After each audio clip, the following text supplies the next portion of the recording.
نار جهنم أو ربما نار مواقع التواصل الاجتماعي فتحت على المشير عبد الفتاح السيسي منذ أعلن ترشحه لرئاسة الجمهورية في مصر. في أقل من 3 ساعات أصبح هاشتاج انتخبوا العرس الأكثر تداولا على تويتر في مصر والثالث عالميا. ملايين التغريدات التي تهاجم السيسي ملأت صفحات تويتر. إنها المعركة الانتخابية بقيادة المغردين والمدونين، والتي اتحد فيها هذه المرة الثوار الذين يرون في عودة حكم العسكر عودة إلى الدكتاتورية، ومعهم مناصرو الإخوان المسلمين.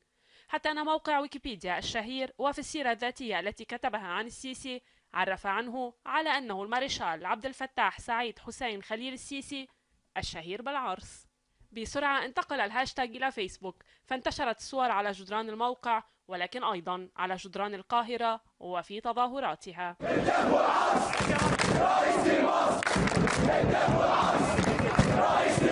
ففي كل التظاهرات التي خرجت الجمعة في مختلف المحافظات ردد مناصرو الإخوان الشعار نفسه.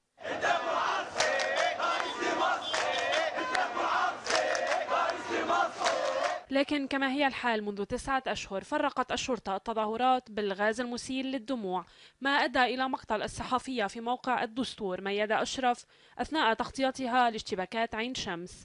لكن كل ذلك لم يمنع المتظاهرين من إكمال هتافهم: انتخبوا العرس رئيس لمصر.